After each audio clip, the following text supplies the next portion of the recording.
세상을 이기는 비결에 대해서 말씀을 드렸습니다. 4절에 그 내용이 나오죠. 무릇 하나님께로부터 난 자마다 세상을 이기느니라. 세상을 이기는 승리는 이것이니 우리의 믿음이니라. 그래서 믿음이 세상을 이긴다고 말씀을 드렸는데, 그렇다면 과연 우리는 누구를 믿는 것이고 무엇을 믿는 것인가? 믿음의 내용을 알아야 되겠죠. 그것이 5절에 나옵니다.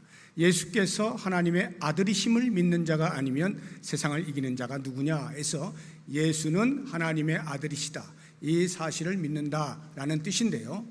사실 우리 성도의 믿음이라고 하는 것, 믿음의 내용에 대해서는 예배 때마다 우리가 신앙의 고백으로 올려드리고 있는 사도신경에 잘 나와 있습니다.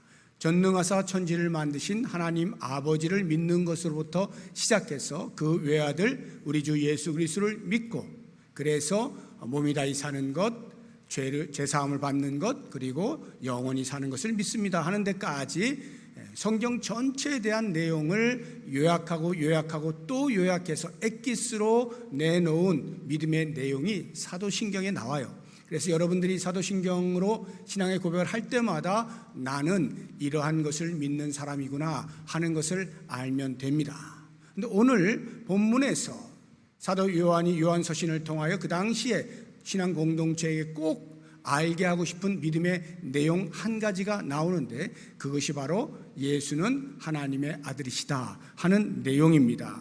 여기 예수가 하나님의 아들이시다라고 말을 할 때, 예수 하면은 역사적 인물로서의 예수님을 일컫습니다. 예수는 그 역사적 인물, 2000년 전에 베들레헴에서 나시고 또 조그마한 동네 나사렛에서 자라나셔서 가버나움을 중심으로 한 갈릴리 지역에서 공생의 삶을 사셨던 그 한 인물의 이름이 예수죠. 그래서 예수는이라고 할 때 그 예수는 인간 예수를 가리켜서 말하는 거예요. 다시 말하면 허구 인물이 아니라는 뜻입니다. 우리가 신앙의 대상으로 삼고 있는 예수는 허구적으로 우리가 예수라고 하는 어떤 사람을 그냥 만들어 놓고 섬기자, 믿자, 신앙의 대상으로 삼는 것이 아니라 역사적 인물이라는 뜻이에요. 그리고 그 역사적 인물인 예수는 하나님의 아들이시다라고 할 때 이 하나님의 아들이라는 의미는 비록 인간 예수이지만 그 기원이 신적 기원을 갖는다는 의미입니다. 다시 말해서 참 신이다, 이런 뜻인데요.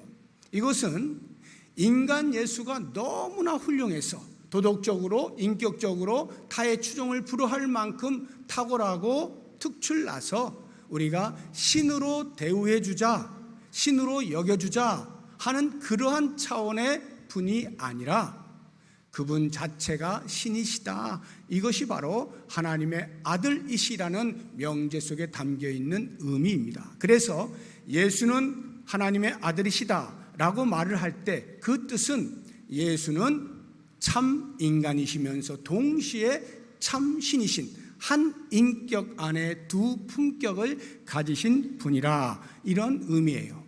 이게 왜 중요하냐 하면 이러한 참 인간이면서 참 신이셔야만 우리 인간이 죄로부터 구원받는 일에 쓰임받을 수 있는 구원자가 되시기 때문이에요. 이 둘 중에 어느 하나라도 충족하지 아니하면 인간의 구원자로서는 자격이 없는 거예요. 절대적이고 분명한 구원자의 조건이 바로 참 인간이면서 동시에 참 신이셔야 되는 거죠.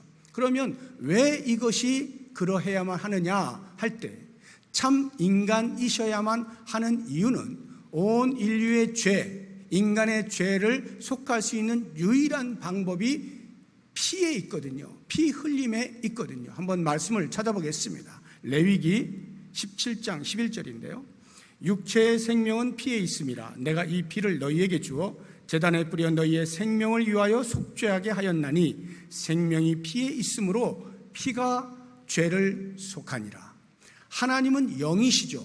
영으로만 계시면 피를 흘리실 수가 없어요. 죄 속함을 위한 피 흘림이 있을 수가 없죠. 그래서 육체의 몸을 입으실 수밖에 없는 거예요. 그래서 하나님이신 그분이 이 땅에 육체의 몸을 입고 내려오셔서 참 인간이 되셔야만 하는 거였죠. 히브리서 9장 22절도 동일한 말씀인데요. 율법을 따라 거의 모든 물건이 피로써 정결하게 되나니 피 흘림이 없은즉 사함이 없느니라. 예수님은 참 인간이셔야만 되는 거예요. 그러면 동시에 왜 그러면 참 신이셔야만 하느냐 하는 것은요, 인간이 아무리 훌륭하고 도덕적으로 인격적으로 뛰어나다 할지라도 죄인임에 벗어날 수가 없어요. 어떠한 경우에도 죄인이에요. 왜냐하면 이미 죄인으로 태어나기 때문에 아무리 거룩하게 살려고 해도 죄인일 수밖에 없는데, 그 죄인이 또 다른 죄인의 죄를 속할 수는 없는 것입니다. 죄를 속할 수 있는 유일한 방법은 죄 없는 분이 그 죄를 담당하여 속하는 방법밖에 없는데, 그러자고 하니까 오직 참 신만이 죄 없으신 분이기 때문에 그렇습니다. 히브리서 7장 26절 보겠습니다. 이러한 대제사장은 예수를 가리킵니다. 우리에게 합당하니 거룩하고 악이 없고 더러움이 없고 죄인에게서 떠나 계시고 하늘보다 높이 되신 분이십니다. 해서 이 예수, 참신이신 예수 그리스도만이 우리의 죄를 속하실 수 있는 것이죠. 그래서 우리의 구원자는 참 인간이면서 동시에 참 신이셔야 되는 예수는 하나님의 아들이십니다. 이 명제가 성립이 되는 것입니다. 그렇다고 한다면 5절에서 사도 요한이 예수는 하나님의 아들이시다라고 말을 할 때 이 표현을 6절에 가서, 오늘 본문 6절에 가서는 약간 다른 말로 표현을 해놓는 것을 볼 수가 있는데요. 6절을 한번 보시기 바랍니다.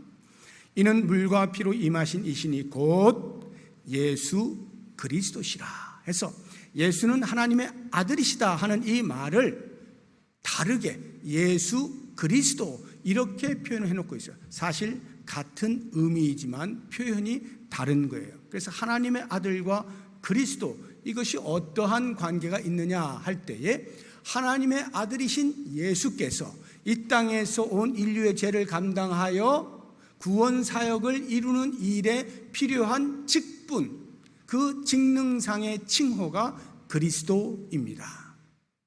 그리스도를 문자적으로 풀면 기름 부음을 받은 자라는 뜻인데요. 유대 사회에서 기름 부음을 받은 자는 오직 세 가지 직분에만 해당이 됩니다. 왕, 선지자, 제사장. 그래서 왕이 기름 부음을 받는 이유는 하나님의 심부름을 하는 왕, 다시 말해서 하나님의 뜻을 따라 백성들을 통치하는 왕이어야 한다 하는 의미에서 왕이 기름 부음을 받고요.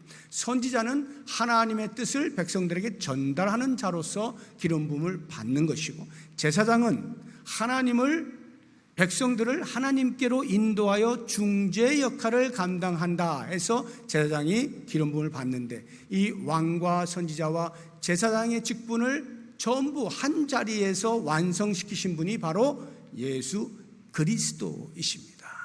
그리스도께서 우리의 영원한 왕이 되시고 하나님의 말씀을 우리에게 전달하시며 우리를 하나님께로 인도하여 화목하게 만드시는 속죄 제물이 되시죠. 그래서 예수는 그리스도시다라는 이 고백은 우리 기독교의 근간이 되어지는 거예요. 예수님께서 제자들과 대화하는 가운데에서 이 사실을 발견할 수가 있는데 한번 찾아보겠습니다. 마태복음 16장 13절 이하인데요. 빌립보 가이사랴라고 하는 지방에서 예수님께 제자들에게 물으시는 거예요. 사람들이 인자를 누구라 하느냐? 14절에 세례 요한이라고도 하고요, 엘리야라고도 하고요, 어떤 사람은 예레미야나 선지자 중에 하나라고 말하고 있습니다. 그때에 예수님이 너희는 나를 누구라고 생각하느냐 할 때 베드로가 이렇게 대답합니다. 주는 그리스도시요 살아계신 하나님의 아들이십니다. 그리스도 곧 하나님의 아들이십니다. 이 말을 듣던 예수님께서 너무나 감격스러워서 이렇게 말씀해 주시죠. 바요나 시모나 내가 복이 있도다. 이를 내게 알게 하니는 혈육이 아니요 하늘에 계신 내 아버지시니라. 또 내가 내게 이르노니 너는 베드로라. 내가 이 반석 위에 내 교회를 세우리니. 이 반석이란 것 베드로가 고백한 신앙의 고백, 주는 그리스도시요 살아계신 하나님의 아들입니다 하는 이 신앙의 고백 위에 내 교회를 세우겠다. 다시 말하면 교회 공동체의 특성은 바로 예수는 그리스도이십니다, 예수가 하나님의 아들이십니다 라는 신앙의 고백을 하는 사람들이 모인 것이 교회, 신앙 공동체라는 의미입니다. 그래서 교회에 들어오시는 모든 성도님들은 다 출신이 다르고요, 남자도 있고 여자도 있고요, 어른도 있고 어린이도 있습니다. 많이 배운 사람도 있고 적게 배운 사람도 있고 많이 가진 사람도 있고 적게 가진 사람도 있어요. 천차만별이에요. 그러나 동일한 한 가지, 그것은 바로 예수는 그리스도이십니다. 이 고백을 하는 이 믿음으로 하나 되어진 공동체가 바로 교회인 것입니다. 그러면 이제 저도 많이 사용했고 여러분들도 많이 사용할 것이고 대부분의 성도들이 많이 쓰고 있는 용어 하나에 대해서 정립을 하고 넘어가야 될 것 같아요. 기독교라고 하는 것인데, 기독교, 종교를 물으면 저는 기독교인입니다 이렇게 대답하잖아요. 제 종교는 기독교입니다 이렇게 대답을 하죠. 그때 기독교가 과연 무엇을 의미하는지 알고 대답하는지 오늘 우리가 좀 살펴보고 넘어가야 되겠어요. 내가 기독교인이라 말을 할 때 그게 무엇을 의미하는지 알고 말하고 있느냐 이 말이에요. 답부터 이야기하면 기독교는 정확히 표현하면 그리스도교라는 뜻이에요. 기독교는 그리스도교. 그래서 기독이라는 말이 그리스도라는 말입니다. 그럼 왜 기독이라고 하는 말이 나왔을까? 그 어원을 좀 살펴볼 필요가 있어요. 당연히 한자어입니다. 기독은 한자어예요. 복음은 우리 한국보다는 중국에 훨씬 일찍 전파가 되었어요. 아주 일찍 뭐 4세기경도 이렇게 이야기를 합니다만 좀 왕성하게 선교 활동이 일어났던 때가 16세기입니다. 그때는 개신교, 우리가 흔히 말하는 개신교가 아니라 가톨릭이 이제 거기에 들어갔는데 그 이후에 이제 개신교가 들어가고 이렇게 합니다. 그 가톨릭이 들어갔을 때 당연히 이제 성경이 같이 따라 들어가잖아요. 그러면 예수 그리스도 이렇게 이제 나오는데 그 예수 그리스도라는 말에 그 당시 성경에 라틴어로 이제 들어왔거든요. 그 라틴어가 예수스 크리스투입니다. 헬라어로 하게 되면 헬라어로 정확하게 그리스도는 크리스토스예요. 한번 보여주시겠어요? 거기 보시면 위에 한글로 이렇게 써놨잖아요. 그게 헬라어예요. 크리스토스라고 하는 건데 이 크리스토스라고 하는 크리스투라는 라틴어가 중국 사람들이 이제 고유명사니까 듣고 발음을 해야 되잖아요. 발음을 할 때 어떻게 했냐면 지리스두 이렇게 발음을 한 거예요. 지리스두 또는 기리스두 이렇게 발음을 했는데 이 발음한 것은 그래도 비슷해요. 그리스도하고 비슷하잖아요. 근데 이제 표기를 해야 되잖아요. 문자로 표기를 해야 되는데 어떻게 표기를 하지 하다가 결국 해낸 것이 기리사독이라고 이렇게 음역을 한 것입니다. 그러니까 지리스두라고 발음은 했지만 이제 글자로 써야 되니까 가장 근접해서 해보는 것이 기리사독 이렇게 쓴 것이죠. 그러다가 한 17세기 와가지고 그것을 이거 너무 길어 해가지고 줄인 거예요. 그 줄임말 축약형이 뭐냐면 지리스두의 첫 글자와 끝 글자 지두 이렇게 발음을 한 거예요. 그 발음을 이제 쓰다 보니까 기리사독의 첫 글자와 끝 글자 기독 이렇게 만들어진 것입니다. 그리고는 그 기독이 자연스럽게 우리 한국 땅으로 넘어오게 된 거죠. 그 언어를 우리가 차용했다 이 말이에요. 그런데 한자는 특성이 표의 문자잖아요. 뜻을 가진 문자 아니에요. 뜻을 가진. 그래서 기독 하면 기의 뜻이 있고 독의 뜻이 있어요. 제 이름 강길수 하면 제가 뜻이 있어요. 한자거든요. 강은 진주강, 진양강 이렇게 이제 지역을 나타내는 거니까 놔두고 길수 할 때 이게 이름의 뜻이 다 있어요. 제 길이 길할 길자입니다. 그리고 수가 물가수예요. 합해 보면 물가에서 대충 놀다 보면 대박 난다 이런 뜻 아니겠어요? 제가 인천에 있잖아요. 항구도시. 이 물가에 대충 있다 보니까 제가 이렇게 부평동북교회 담임 목사라고 하는 대박을 얻지 않았습니까? 한자는 뜻이 있어요. 그러면 기독할 때 그 뜻이 뭐냐? 기가 터 기자예요. 독자는 감독할 독자입니다. 살펴볼 독자. 그리스도와는 아무런 연관이 없는 말이에요. 왜? 음역을 한 거니까요. 그리스도를 어떻게 이 문자로 표기하지 하다가 만들어낸 게 기리사독이니까 거기에 무슨 그리스도라고 하는 의미가 있겠어요. 발음상 그걸 표기한 건데, 그러다 보니 기독교라고 말을 할 때 그것은 그리스도교라고 하는 의미가 단어 안에 아무런 상관없이 그 단어가 사용되고 있다는 말입니다. 그리스도라는 의미를 담아서 만약에 글자를 만든다고 하면 굉장히 고민해야 되겠죠. 야, 이거 그리스도라는 의미를 어떤 한자로 담아내지? 고민이 많았을 거예요. 힘들었을 거예요. 안 되는 거예요. 그러니까 그냥 읽혀지는 것을 그나마 문자로 비슷하게 만든 것이 바로 이 기리사독, 기독이라고 하는 것이죠. 그래서 기독교라고 하는 말이 그리스도교라고 하는 말과는 문자적으로는 아무런 상관이 없는 거예요.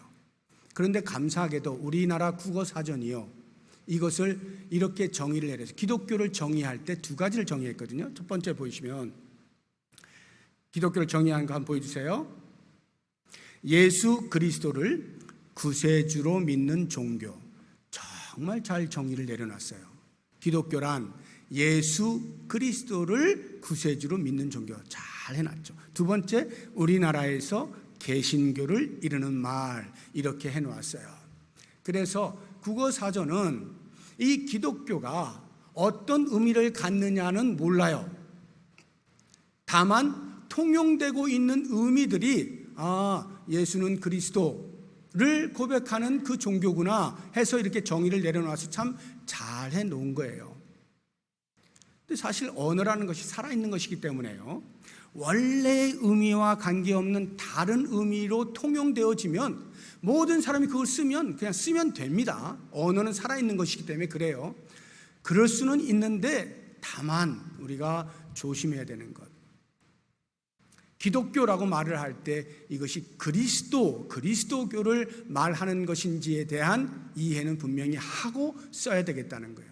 그래서 일부 기독교 학자들 가운데서는 기독교라는 말을 쓰지 않는 운동을 벌이고 있어요. 말을 바로잡자 해서 그리스도교 이렇게 하자는 거예요. 근데 우리나라 말을 보세요. 우리 한글은요, 얼마나 훌륭한 언어냐면 우리 한글은 표음 문자잖아요. 그래서 들으면, 어떤 말을 들으면 그것을 자음 14개, 모음 10개를 가지고 조합을 해가지고 최선의 그 음대로 표기를 할 수가 있는 거예요. 우리는 읽는 것과 쓰는 것이 똑같잖아요.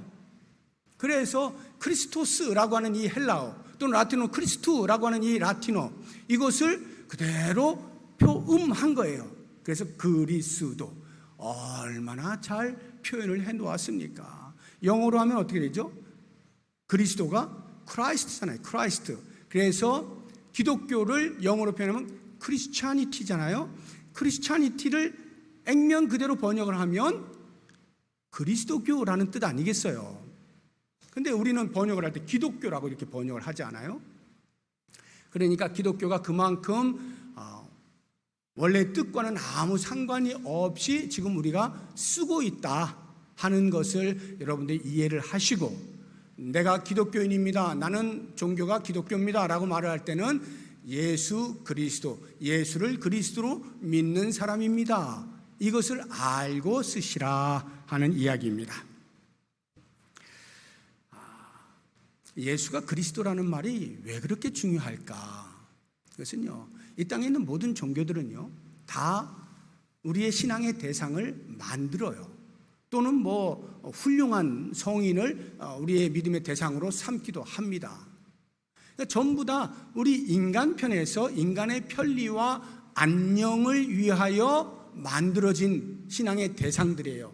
그런데 우리 기독교는요, 그리스도교는 그게 아니죠. 삼위 하나님께서 어제나 오늘이나 영원토록 동일하시면서 인간의 구원에 지극한 관심을 가지시고 인간 역사 속으로 들어오셔서 인간의 구원을 위하여 직접 십자가에 매달려 대속하시잖아요. 그래서 구속하다, 속량하다라는 말을 쓰죠. 속량, 구속, 이것을 영어로 리뎀션이라고 하는데요. 동사로 쓰게 되면 속량하다, 구속하다, 동사로 쓰면 이렇게 나옵니다. 리딤이라고 하는 단어거든요. 리딤. 이 단어의 뜻을 여러분이 사전에서 찾아보시면 되사다, 도로 찾다, 이런 의미로 나와 있는 것을 보시게 될 거예요. 되사다 할 때 되는 도로라는 말입니다. 다시라는 뜻이고 사다는 지불하다라는 말이에요. 그러면 지난주에 우리가 하나님께로부터 난 자여서 소유권이 이전되었다 그랬잖아요. 원래 사탄의 소유였는데 이제는 하나님의 소유로 이전이 되었다라고 말씀을 드렸는데, 이 이전되어진 것에 배합하는 사탄이 우리를 다시금 자기의 소유로 끌어들이기 위해서 뭐 한다고요? 위협을 하거나 유혹을 한다 그랬잖아요. 위협과 유혹을 통해서 다시금 우리의 믿음을 무너뜨려 자기의 소유화하려고 한단 말이죠. 소유권 이전을 다시 옮겨오려고 하는데요, 이 사탄의 노력은요, 원래 자기의 소유였던 인간이 하나님께로 간 것에 대해 배합하지만 사실은 알고 보면 원래 우리의 소유는 하나님께 있는 거예요. 우리는 하나님의 성품을 따라서, 하나님의 형상을 따라서 지음받았던 하나님의 소유인 인간들이었어요. 그런데 죄가 들어오게 되면서 그 소유권이 사탄에게로 잠시 넘어가게 된 거죠. 그것을 하나님께서 두고 보실 수 없어서 당신이 육체의 몸을 입고 이 땅에 오시어 예수 그리스도의 사역을 감당하심으로 구원하셔서 원래 우리가 하나님과 함께 있었던 그 자리로 다시 찾아오신 것이 바로 속량인 거예요. 그때 지불되는 그 비용이 뭐예요? 예수님의, 당신의 목숨이죠. 생명이죠. 피 흘리심이죠. 그것을 지불하시고 우리를 원래 있던 자리로 다시 돌아오게 하는 것, 속량하다, 리딤. 그래서 기독교, 즉 그리스도교는요, 그리스도를 빼고서는 말을 할 수가 없어요. 하나님 믿는 종교는 또 있습니다. 우리 말고도요. 하나님 믿는 종교는요, 알라, 이름은 달리하지만 알라라고 하는 신, 이슬람교도 하나님 믿고 있고요, 유대교도 하나님 믿고 있어요. 그런데 만약 그리스도가 빠지잖아요, 그러면 진정한 복음이 아니에요. 우리 그리스도교라고 말할 수가 없어요. 그래서 그리스도께서 우리를 위해서 행하신 십자가에서 죽으심을 통한 속량, 이 사실을 분명하게 아는 것, 이것이 그리스도교다, 예수는 그리스도이십니다 라는 고백 속에 반드시 알아야 하는 내용이라는 것 꼭 기억을 하시면 좋겠어요. 자, 그러면 이제 제가 이 예수는 그리스도시다, 우리는 이것을 믿는 사람이다라고 할 때 과연 그 근거가 뭐냐요? 무엇을 근거해서 우리가 예수는 그리스도이심을 믿고 있느냐, 이 말이죠. 유대 사회는 항상 증인을 세울 때에 두 사람 이상을 세워야 돼요. 그래야 그 증언이 효력이 발생합니다. 사도 요한은 그것을 너무나 잘 알고 있었기 때문에 예수는 그리스도이심에 대한 증언을 세 사람으로 세웁니다. 세 가지 증거를 댑니다. 그것이 오늘 본문의 말씀에 나오는 거예요. 다시 한번 6절 한번 보세요. 이는 물과 피로 임하신 이시니 곧 예수 그리스도시라. 물로만 아니요 물과 피로 임하셨고 증언하는 이는 성령이시니 성령은 진리니라. 증언하는 이가 셋이니 성령과 물과 피라. 또한 이 셋은 합하여 하나니라. 해서 세 가지 증거를 대고 있죠. 그 하나씩 간단히 살펴보면 먼저 물입니다. 여기서 물과 피라고 할 때 뭐 육체를 형성하고 있는 물과 피, 이런 의미 아닙니다. 또는 물과 피가 뭐 세례와 성찬 뭐 이런 의미로도 해석을 하시는 분들도 가끔 있는데, 그런 의미보다는 좀 더 합리적인 것은 여기서 물은 예수님께서 물 세례 받으신 그것을 상징하여서 표현한다라고 보시면 좋겠어요. 예수님과 니고데모가 대화하는 가운데 예수님이 하신 말씀 한번 보시죠. 요한복음 3장 5절인데요. 예수께서 대답하시되 진실로 진실로 내게 이르노니 사람이 물과 성령으로 나지 아니하면 하나님의 나라에 들어갈 수 없느니라 해서 물과 성령으로라고 할 때 이 물이 물 세례를 말하는 거예요.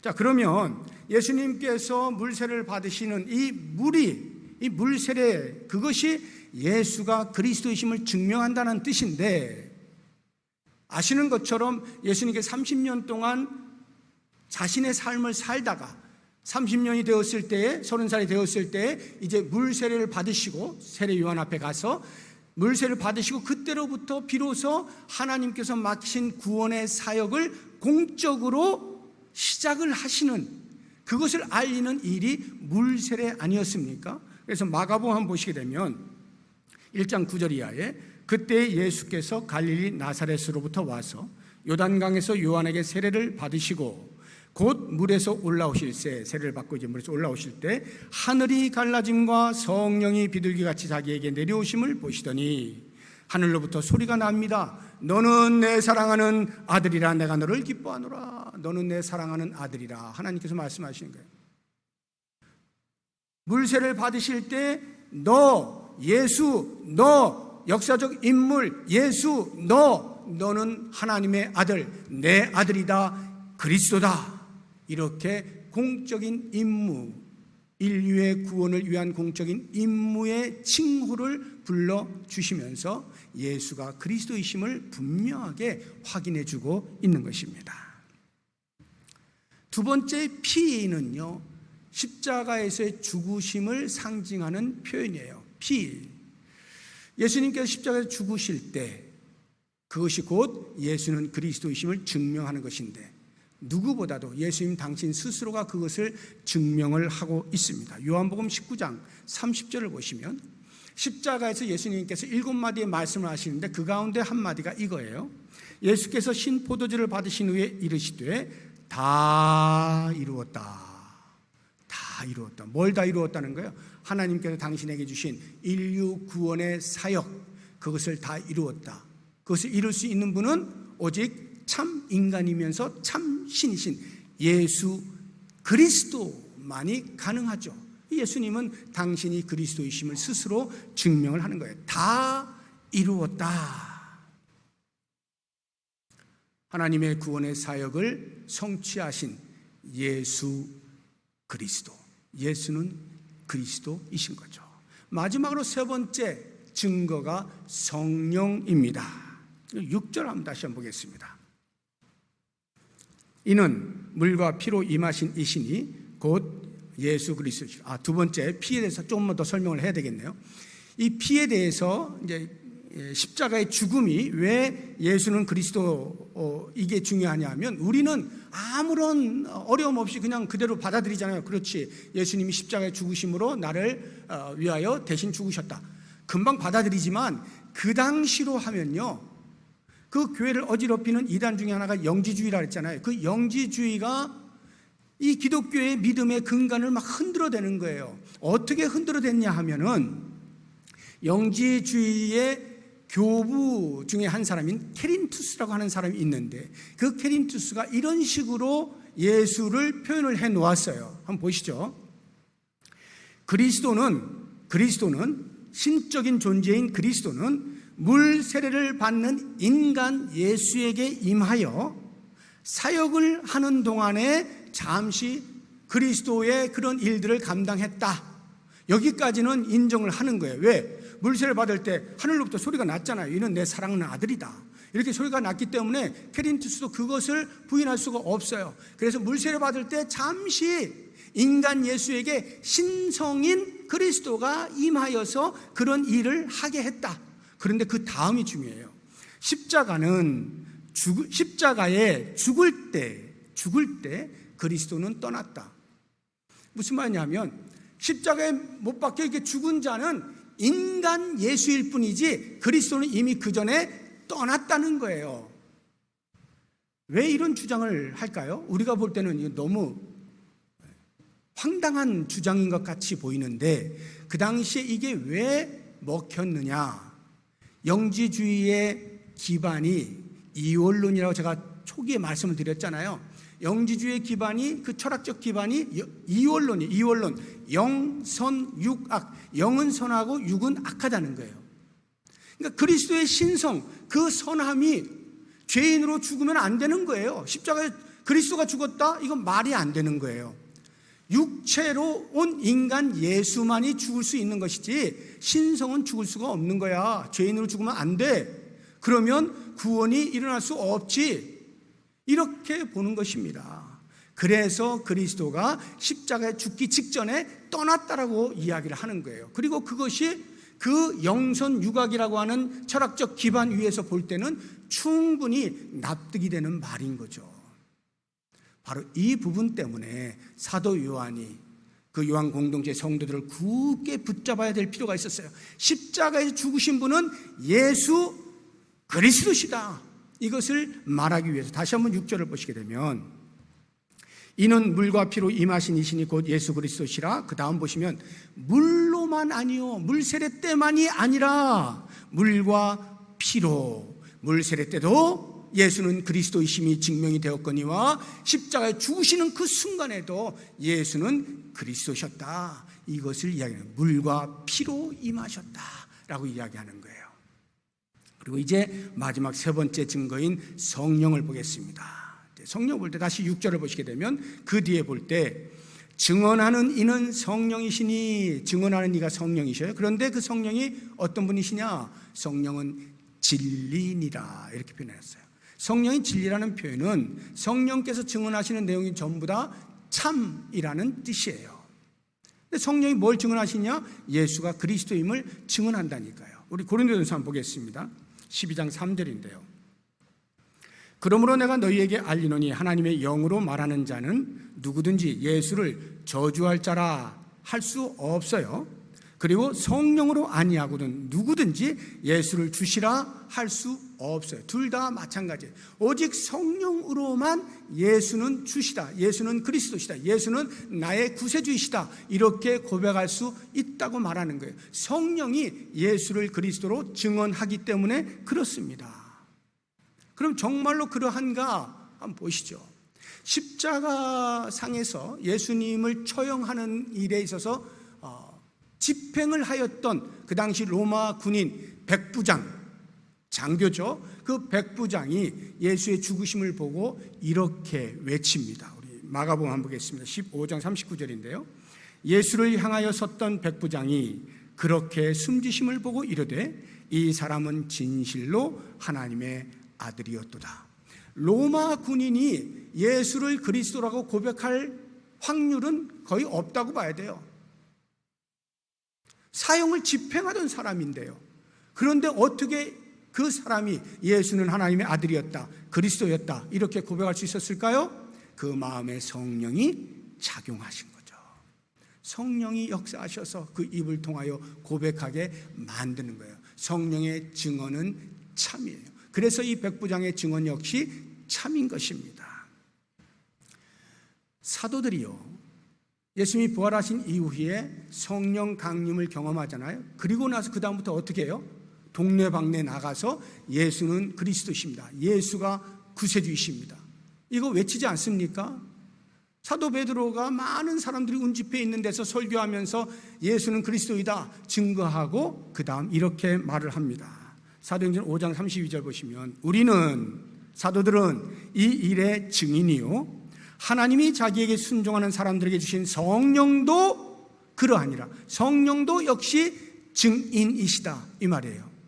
이 말은요, 자기들이 부활하신 예수님을 만나서 우리가 예수는 그리스도이심을 증언하는 사람들이요, 그런데 성령도 그러하네요, 이렇게 말하는 게 아니에요. 이 말의 의미는요, 성령이 그것을 증언하시는데 그 성령 강림을 경험하고 성령의 충만함을 입은 우리도 역시 그렇게 증언하지 아니할 수 없다는 말이에요. 예수는 그리스도이시다, 성령께서 증언하시는 내용이에요. 그래서 예수님이 십자가에 죽으시기 전에 이미 제자들을 불러놓고 그런 예언의 말씀을 주시고 있는 거예요. 요한복음 한번 보겠습니다. 15장 26절인데요. 내가 아버지께로부터 너희에게 보낼 보혜사 곧 아버지께로부터 나오시는 진리의 성령이 오실 때에 그가 나를 증언하실 것이다. 성령은 예수께서 그리스도이심을 증언하는 진리의 영이십니다. 조금도 거짓이 없는 참이에요. 바로 이와 같이 그리스도께서 물세례를 받으실 때, 십자가에 죽으실 때, 그리고 성령께서 예수는 그리스도이심을 분명하게 증언하여 이 셋이 하나다라고 하는 말은 이렇게 일치가 되니, 둘 이상의 증언이면 참으로 인정받고 있는 그 유대 사회에서 셋이나 증언을 하고 있으니 어찌 거짓이라고 말할 수 있겠는가? 예수가 그리스도이심은 참이다, 이렇게 증명을 하는 거예요. 사랑하는 성도 여러분, 우리가 바로 이와 같은 증언에 따라서 예수를 그리스도라고 고백하는 사람들이고, 그런 사람들을 가리켜 그리스도인이라고 부르는 거예요. 그리스도인은 철저하게 예수를 그리스도로 고백하는 사람, 예수님이 나의 구세주입니다, 예수님만이 나의 구세주입니다, 오로지 예수님만이 나의 구세주입니다, 우리 모든 인생의 구세주이십니다, 이것을 고백하는 사람이에요. 그래서 우리는 예수님만 바라보고 예수님만 소망하고 예수님을 닮아가기 위해서 오늘도 하루하루를 충실하게 예수 믿는 사람답게 살아가려고 노력하는 거예요. 이와 같은 믿음의 자리에서 조금도 흔들리지 아니하고 견고하게 뿌리를 내리시면서 주님 다시 오시는 그날까지 이 믿음으로 세상을 이기는 귀한 삶 살아가시기를 주의 이름으로 축복합니다. 기도하겠습니다.